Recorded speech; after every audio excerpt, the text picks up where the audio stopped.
make the fight. But we didn't know how serious it was. Me and Ryan, we just basically got on the phone. I told him everything I wanted. And I am a competitor. And, when I first started out boxing, when I took it serious and, I was like, this what I'm going to do. I wanted to be, I said, I'm going to be great in the sport. I'm going to be the best. I'm not in here to be, just a competitor. I'm not in here to be just one of the other guys. I want to be the best. I want to be the guy. So it hasn't, nothing has changed. So the world get to see me face it. But, I'm going to rise even higher than Now that you're taking care of business, how does you and Devin Haney end? How does that fight go? A knockout. 45 seconds up, King. Stay sharp, baby. Bro, I'm real, bro. I'm for real. And put anybody in there in front of me, I'm gonna say the same thing. I'm gonna stop them. Put your money on it. Recently, Keyshawn Davis delivered an impressive TKO win over Jeremiah Ortiz in his junior welterweight debut, and he didn't waste a second capitalizing on the momentum, calling out Devin Haney for future showdown and sending shockwaves through the boxing world. The you is, you called out Devin Haney. You talked the other day, and I told you what Mickey Bay said about Devin Haney and you fight. I talked with somebody that you might know from when you were younger, Coach Sean from Norfolk, Virginia. He told me, when it come to fighting, Keyshawn Davis is just a mean little dude. Like, you can come, you want to box and do all that. He love to fight. Now, I asked you this about Mickey when it came to Devin Haney. Now that you're taking care of business, how does you and Devin Haney end? How does that fight go? A knockout. Haney responded directly on social media, answering Davis's call out with a short but clear message. Keyshawn, let's do it. The reply showed he acknowledged the challenge and wasn't brushing it off. Davis then fired back with confidence, claiming he would knock Haney out if they ever faced off and making it clear he believes he's ready for elite-level competition. Devin said, let's do it. I know he's dealing with some legal issues. I don't know what happened. He said he had to turn himself in, but I believe he tweeted Keyshawn, let's do it. He said that? Yeah, but he tweeted something like that. Yeah. Well, Bill was in my DMs. We already was talking about it, honestly, before he even hit the media. So I know it's going to happen in 2022. And you're good going straight to Devin in your first fight at 47? Davis insists he'll fight anyone and isn't intimidated by big names, declaring he's the real deal and ready to stop whoever stands in front of him. He's setting his sights on elite opponents like Devin Haney, Lewis Crocker, and Dalton Smith as he looks to prove himself at the highest level. You set your targets publicly on Devin Haney, #1 welterweight by ring, most estimations right now, champion. Why is that? Why Devin Haney? And you have half the amount of professional fights he has. Do you think that's something? There's enough in it for him when he's. I was 6-0 fighting people with 30+ fights, bro. I don't mean it from that. What I mean is stopping him. Why is he stop it? No, I'm playing. I'm playing, bro. Nah, why Devin Haney, bro? Honestly, because he's a star. He's a superstar. You asking that question. I felt like that's what it was. Go ahead. Yeah, at the end of the day, I'm ready to fight anybody. So I'm going for. Davis took aim at Devin Haney, arguing that even after moving up from 135 pounds, Haney still doesn't hit hard and lacks true knockout power. He claimed he would be able to stop Haney, adding that Haney has yet to show real punching strength at the higher weights. No problem against you, bro, but we talking business right now. I will knock Devin out for sure. For sure. You don't think he's hitting a little harder at 47 than he was at 35 and 40 growing into that weight? That's a no. It looked like it. It looked like it. It looks to us, Keyshawn. To me. That's good. Let's see how hard I hit January 31st. I like it. Do you think you're already a bright enough star that he'd be willing to take? Because, as a businessman, risk reward, you think you bring enough to the table that he'd want to take the fight? He would take the fight? Hopefully, bro. I hope he would take the fight. In terms of answer your question, a bright enough star, he's already entertaining me on Twitter and social media and stuff like that. So I guess he sees some money potential in this fight right here. But what I would like to do is I would like to become champion. because that just speaks for itself. Once I come to the champion with the table. Davis says Devin Haney never showed him respect dating back to their early days, and he believes Haney has always underestimated him.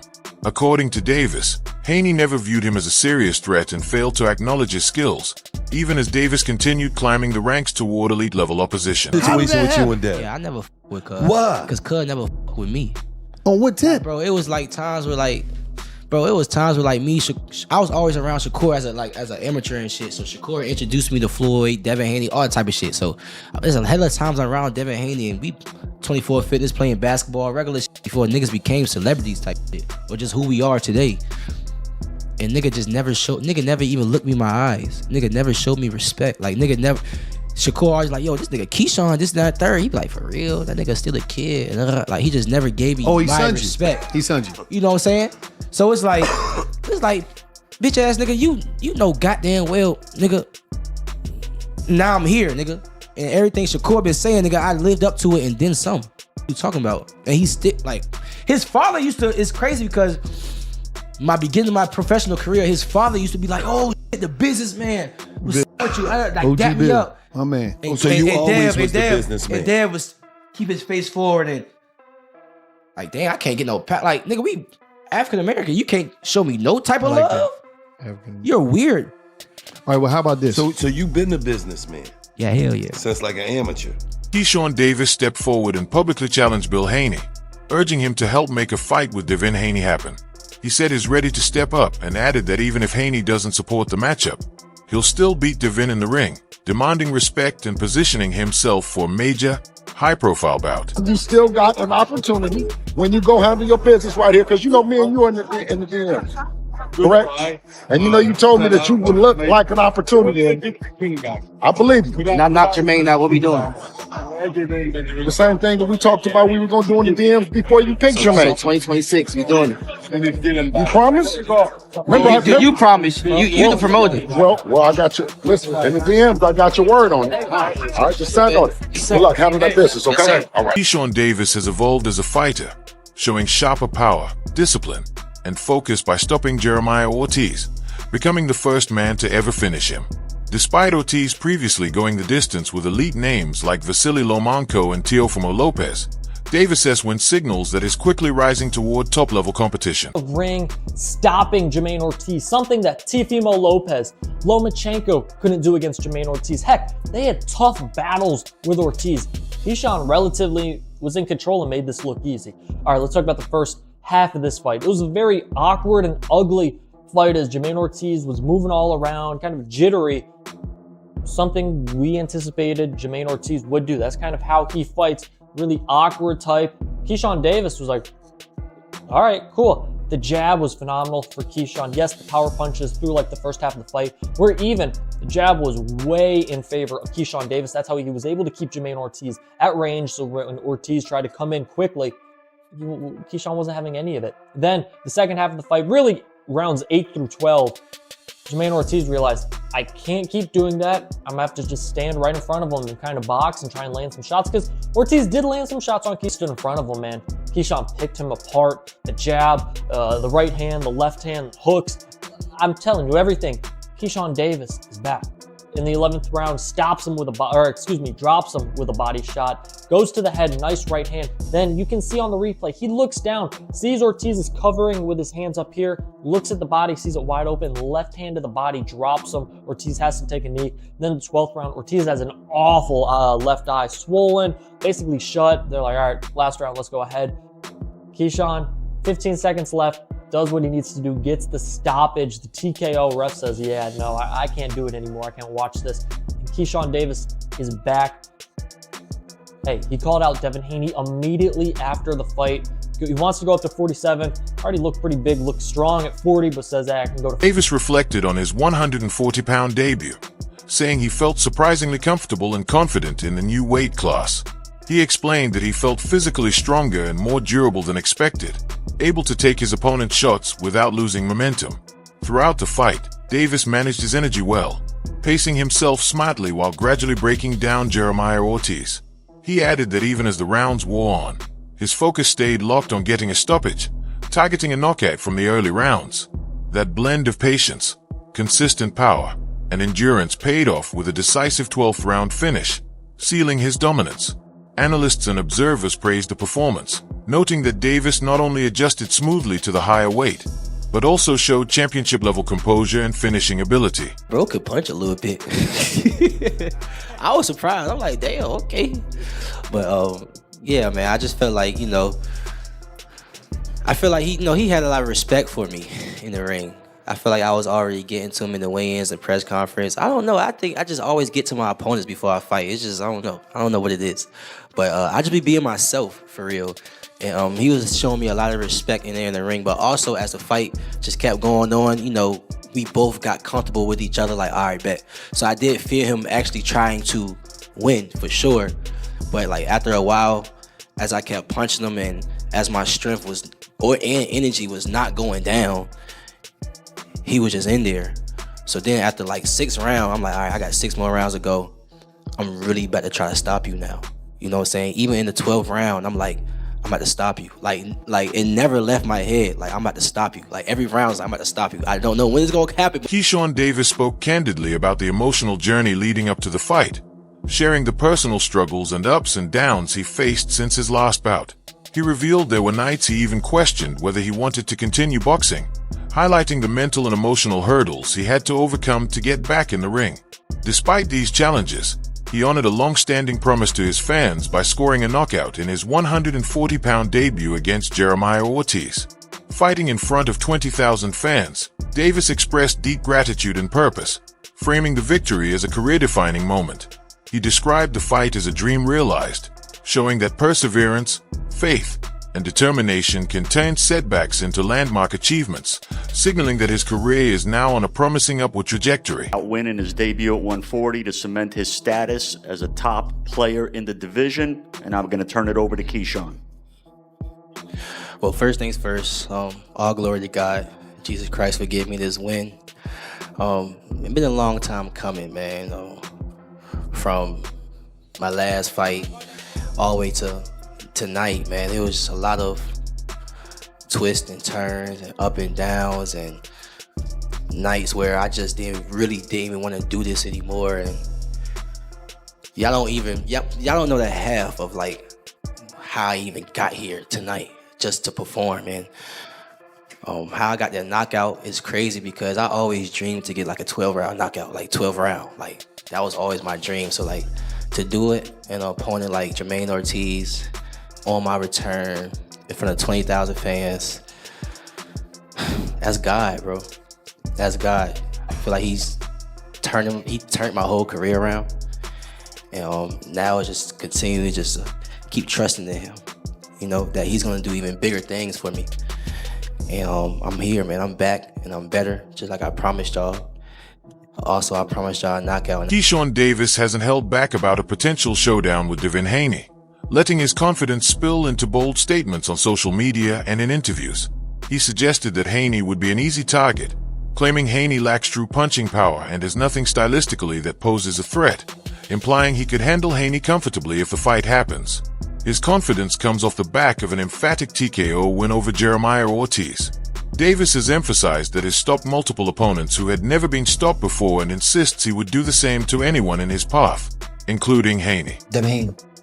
I feel like me and Devin Haney will be it'll be an easy fight for me, bro. Like, super easy, bro. Like, and I know I would stop Devin Haney. I've been saying this, bro, before the Ryan fight, bro. He just don't got nothing for me. He got nothing for me. Like, you don't got no power. You got nothing for me to worry about. Like, what are you gonna do to stop me? Got you. And what I got coming with, you know what I'm saying? I feel like he don't got nothing to even stop me. His defense is not that good. I feel like I got better defense than him. I know he fought better opponents than me, so you know what I'm saying? So I gave him the benefit of the doubt. Yeah, for sure. But I just feel like I got better defense than him. His resume tough. Nah, it is. His resume tough. But you gotta realize he fought a lot of guys that was smaller than him too, bro. A lot of these guys were smaller than him, and he was saying it in the weigh-ins, you're too small. You know what I mean? So he knew what he was doing, bro. You know what I mean? So everybody got that. Keyshawn Davis openly criticized Devin Haney for filing a lawsuit over his controversial fight with Ryan Garcia, calling Haney soft and saying he should face challenges like a true competitor instead of taking matters to court. Davis questioned Haney's sportsmanship, suggesting that resorting to legal action rather than settling things in the ring was weak and unworthy of a top-level boxer. He also claimed that Haney's success has been cushioned by his father and supporters, labeling him a daddy's boy who hasn't confronted real adversity despite his undefeated record. Us seeing Devin Haney doing all of this with a person that had 0.1 estrogen, and we all seen that Ryan Garcia was still in there getting tired. It's like, bro, I'm sorry, there's no other word to put it. You're, excuse my language. That's how I feel. You're soft. You do not take your L's. You a person that been given everything all your life. Daddy's boy, making sure you been straight all your life. And now you took your first loss. I feel like you don't even know. Despite Keyshawn Davis's comments about Devin Haney's chin and power, Haney insists he has proven he can take a punch and compete at the highest level. After being knocked down 3 times by Ryan Garcia, Haney pointed out that he got up each time and fought back, displaying both heart and resilience. He added that he isn't afraid of being tested, emphasizing that overcoming adversity is part of becoming a great fighter, and stressed that his ability to rise off the canvas shows a toughness many fail to recognize. Hey, oh, he don't have a chin. No, when you get hit and you get up, that's what's showing you have a chin. Being able to get hit and get right back to it. Did you ever recover from that getting hurt the first time? In the very first round? I feel like I recovered because I wasn't that hurt. It was more like a surprise. Like shock. Yeah, exactly.